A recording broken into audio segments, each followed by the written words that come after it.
रामकृष्ण हरी मित्रांनो, आपण ज्यावेळी एखादी वस्तू जिथे सेल लागलाय तिथून घेतो, कमी किमतीत अगदी, की जी 500ची वस्तू ती आपल्याला 250 मिळते, त्यावेळेला आपला आनंद होतो ना. त्याचप्रमाणे आपण कल्पना करू की कमी किमतीत जास्त मिळणार असेल आणि हा आध्यात्मिक जीवनात मिळाला तर आपल्याला की कमी वेळामध्ये भक्ती करून हजारो पटीनं त्या ठिकाणी पुण्य आपल्याला मिळेल.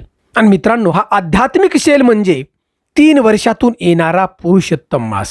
त्याला अधिक महिना असं म्हणतात, धोंड्याचा महिना असंही म्हणतात. तर मित्रांनो, आज आपण पुरुषोत्तम मासाची अद्भुत अशी सुंदर कथा ऐकणार आहोत. आणि या कथेचं जी वर्णन आहे पद्मपुराण आणि स्कंद पुराणामध्ये आपल्याला ऐकावयास मिळतं. मित्रांनो, ही सुंदर अशी पुरुषोत्तम महिन्याची कथा ऐकली आणि जर भगवंताचं नामस्मरण केलं या महिन्यामध्ये, तर जीवनातल्या सगळ्या दुःखांचा शेवट होतो, सुख आणि समृद्धी जीवनामध्ये येते आणि विजय प्राप्त होतो. एवढंच नाही तर भगवंताने सांगितले की स्वतः मोक्षाला मी घेऊन जाईल. आणि मित्रांनो, यासाठी ही सुंदर अशी कथा आपण ऐका, म्हणजे आपल्या जीवनामध्ये मिळणारा हा आध्यात्मिक शेल आहे आपल्याला. शेवटी आम्हाला कमेंट ओम नमो भगवते वासुदेवाय नम अशी कमेंट जरूर करा. आम्हाला चॅनलवरती प्रथम असाल तर नक्की सबस्क्राईब करा. चला मित्रांनो, सुंदर अशी कथा ऐकू. तर मित्रांनो, ही कथा ऐकण्याच्या अगोदर आपल्याला हे जे कालचक्र आहे हे पाठीमागे न्यावं लागेल, म्हणजे जावं लागेल पाठीमाग आपल्याला. तो काळ होता महाभारताचा, युद्धाच्या अगोदरचा प्रसंग. हस्तिनापूरचा दरबार भरलेला, सगळे राजे महाराजे त्या ठिकाणी होते. पांडव आणि कौरव यांच्यामध्ये द्वैत क्रीडा चाललेली होती, खेळ चाललेला होता. आणि ह्या द्वैत क्रीडामध्ये पांडव हरले त्या ठिकाणी हो. आणि शेवटी त्या ठिकाणी दुर्योधनानं पांडवांना वनवास दिला. आणि या वनवासाप्रमाणे पांडव काम्य नावाच्या जंगलात वनवासासाठी गेले. बघा, पांडव द्रौपदी सगळे गेले. आणि एके दिवशी भगवान श्रीकृष्णांना त्यांना भेटण्याची इच्छा झाली आणि भगवंत त्या ठिकाणी त्या वनामध्ये गेले पांडवांना शोधत.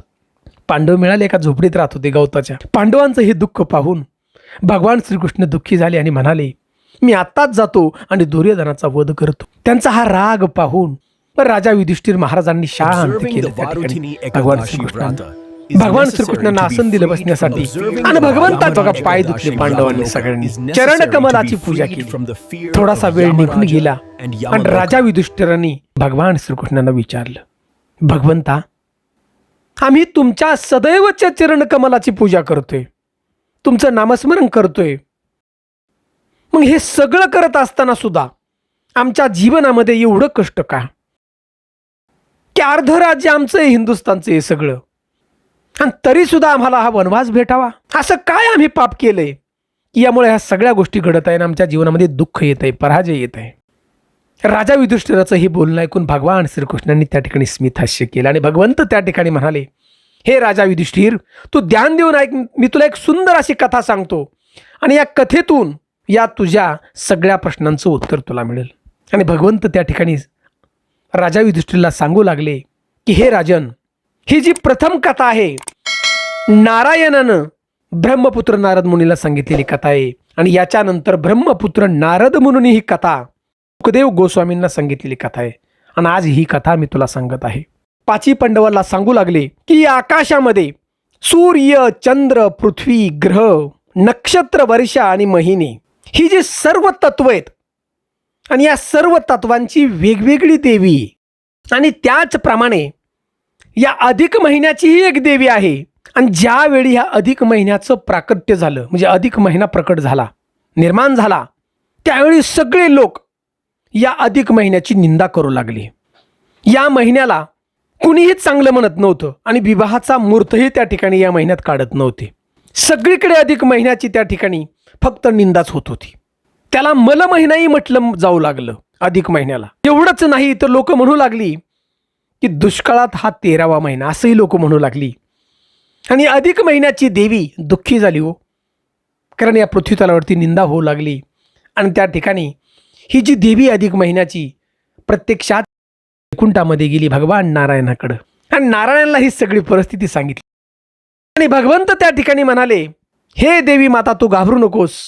तुला मान सन्मान मिळण्यासाठी, तुझ्याकडे शक्ती येण्यासाठी, तुझी उपासना करण्यासाठी तुला एकच उपाय आहे आणि तो म्हणजे भगवान श्रीकृष्णांचं गोलोक वृंदावन त्या ठिकाणी जावं लागेल आणि त्याच ठिकाणी तुझ्या प्रश्नाचं उत्तर मिळेल.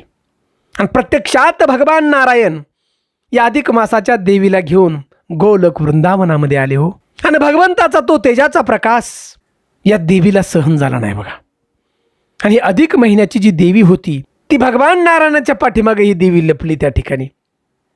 थोडासा वेळ निघून गेला आणि भगवान श्रीकृष्णाला त्या ठिकाणी रडण्याचा आवाज येऊ लागला. भगवंताला आश्चर्य वाटलं की या गोलोक वृंदावनामध्ये कुणीच दुःखी कधीच नसतं, सुख आणि समृद्धी असते चोहो बाजूला, मग इथं रडण्याचा आवाज कुठून येते. आणि भगवान श्रीकृष्णांनी पाहिलं तर भगवान नारायणाच्या पाठीमागे ही देवी रडत होती. देवीला कारण विचारल्यानंतर देवीने ही सगळं माहिती सांगितली बघा, की मी अधिक मासाची देवी आहे, मला या पृथ्वी तलावरती सगळी लोक माझी निंदा करतात, मलमास मला म्हणतात. आणि त्याच ठिकाणी भगवंतानं वचन दिलं भगवान श्रीकृष्णांनी की मी आज तुझ्याबरोबर विवाह करतो, आजच. आणि आजपासून या अधिक मासाला पुरुषोत्तम मास या पृथ्वी तलावर सगळी लोक म्हणू लागतील. एवढंच नाही तर देवी देवताही म्हणतील. तुझा विवाह माझ्याबरोबर झाल्यामुळं माझ्या संपत्तीवरचा म्हणजेच माझ्या शक्तीवरचा अधिकार तुझा आहे, अर्धा त्यातला. आणि भगवंताने त्या ठिकाणी जी शक्ती आहे ती अधिक महिन्याच्या देवीला दिली बघा. आपण आजही पाहतो एखाद्या मुलीचा विवाह झाल्यानंतर पत्नीच्या हिश्श्यामध्ये तिचा अधिकार असतो बघा. आणि असं त्या ठिकाणी प्रत्यक्षात भगवंताने सांगितलं. आणि भगवंत सांगतायत त्या ठिकाणी भगवान श्रीकृष्ण की या पुरुषोत्तम मासामध्ये जो भक्ती करेल मनापासून भगवंताची, आणि ही भक्ती केल्यानंतर जे कार्तिक महिन्यात फळ मिळतं त्याच्यापेक्षा 1000 पटीनं फळ या अधिक मासामध्ये मिळेल, म्हणजेच पुरुषोत्तम मासामध्ये. भगवंतानं सांगितलं. एवढंच नाही, दुःख दारिद्र्य दूर होईल आणि प्रत्यक्षात त्या ठिकाणी मोक्षाचा दरवाजा मी खुला करेल ज्यानं भक्ती केली त्याच्यासाठी बघा.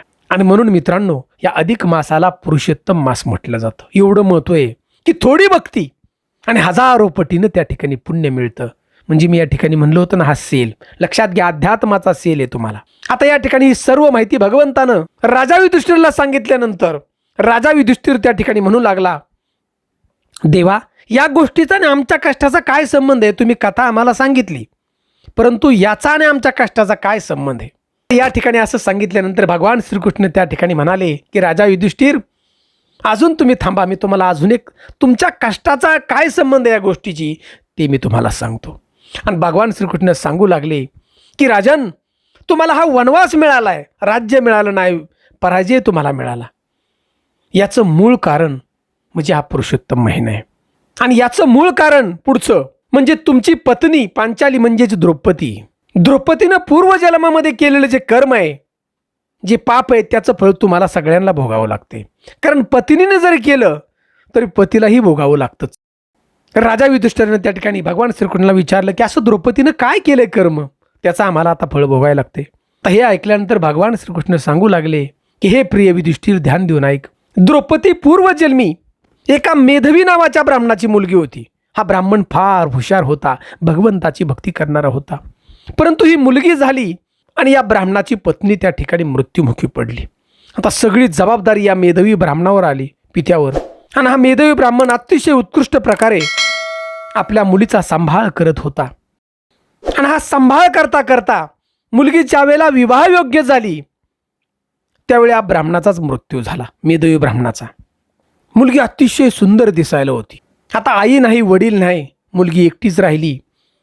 आणि त्यावेळी मेधवी ऋषींचा एक मित्र म्हणजेच दुर्वासा ऋषी मुनी हो, ज्यांची की अफाट भक्ती, देवही त्यांना भेटण्यासाठी येतात, ते दुर्वासा ऋषी बघा मुनी. दुर्वासा ऋषींचे हे मित्र होते मेधवी ब्राह्मण.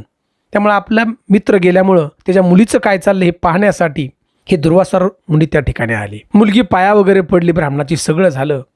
आणि दुर्वासा ऋषी त्या ठिकाणी या ब्राह्मणाच्या मुलीला सांगू लागले की तुझे आई गेले, पिता गेले, दुःख तर तुम्हा आम्हाला सगळ्यालाच आहे, परंतु तू एकटी आणि तुझा उत्तम प्रकारे विवाह व्हायचा असेल, चांगल्या जागेवरती जीवन तुझं सुखमय जायचं असेल, तर तुला एक उपाय सांगतो की आता पुरुषोत्तम महिना येतोय आणि या पुरुषोत्तम महिन्यामध्ये भगवान श्री विष्णूंची तू सेवा कर मनापासून, अगदी मनापासून. आणि ही भगवान विष्णूंची सेवा केल्यानंतर, व्रत केल्यानंतर, भक्ती केल्यानंतर तुला फळ चांगलं मिळेल आणि तुझा विवाह चांगल्या जागी ठरेल, चांगला पती तुला मिळेल. आता हे शब्द या मेधवी ऋषीच्या जे ब्राह्मण आहे त्याच्या मुलीने हे ऐकलं ऐकल्यानंतर हिला राग आला आणि ही त्या ठिकाणी म्हणली, अहो अधिक मास आहे, पुरुषोत्तम मास म्हणजे अधिक मास, याला मलमास म्हणतात. या ठिकाणी कुठलंही कार्य केलं तर ते पूर्तत्वात जात नाही. दुष्काळात 13वा महिना तुम्ही मला सांगताय असं करण्यास, उलट माझं वाईट होईल. आता हे शब्द दुर्वासा ऋषींच्या कानावरती पडले आणि त्यांना फार राग आला बघा. कारण अधिक महिना म्हणजे प्रत्यक्षात भगवान पुरुषोत्तम, प्रत्यक्षात नारायण, आणि ही ब्राह्मणाची मुलगी अशी म्हणते हिला सांगितल्यावर. दुर्वासा ऋषींनी शाप दिला असता, परंतु आपले मित्र आहेत, मुलगी एकटीच आहे ब्राह्मणाची, तिला कुणी नाही आधार, म्हणून दुर्वासा ऋषींनी त्या ठिकाणी शाप दिला नाही, शांतपणे निघून गेले. परंतु निघून गेल्यानंतर या पुरुषोत्तम मासाची निंदा केल्यामुळं ही जी ब्राह्मणाची मुलगी, तिचं सौंदर्यच गेलं निघून बघा. अप्सरासारखी सुंदर होती, परंतु भिकाऱ्यासारखी दिसायला लागली. तिच्या जवळची जी धनसंपत्ती सगळी निघून गेली. आणि याच्यानंतर पुढं बघा, तिचा विवाह झाला नाही, काहीच झालं नाही. शेवटी याच मातीत मिसळावं लागलं. आणि भगवंत सांगतायत, ही द्रौपदी म्हणून आली जन्माला, आणि अधिक मासाची निंदा केल्यामुळं द्रौपदीला हा सगळा वनवास घडला आणि तुम्हाच पाची पांडव आणला. आणि द्यूत क्रीडेमध्ये तुम्हाला हरावं लागलं, म्हणजे पराजय झाला. आणि दुःख दारिद्र्य तुमच्या पाठीमागं आलं की तुम्ही राजपुत्र सगळे आज या जंगलामध्ये वनवास तुम्हाला भोगावं लागत आहे की अक्षरशः अन्नही खायला नाही तुम्हाला. ह्या सगळ्या कष्टांच्या पाठीमागचं कारण म्हणजे द्रौपदीनं केलेलं हे कर्म आहे पूर्वजन्मामध्ये, अधिक मासाची केलेली निंदा आहे.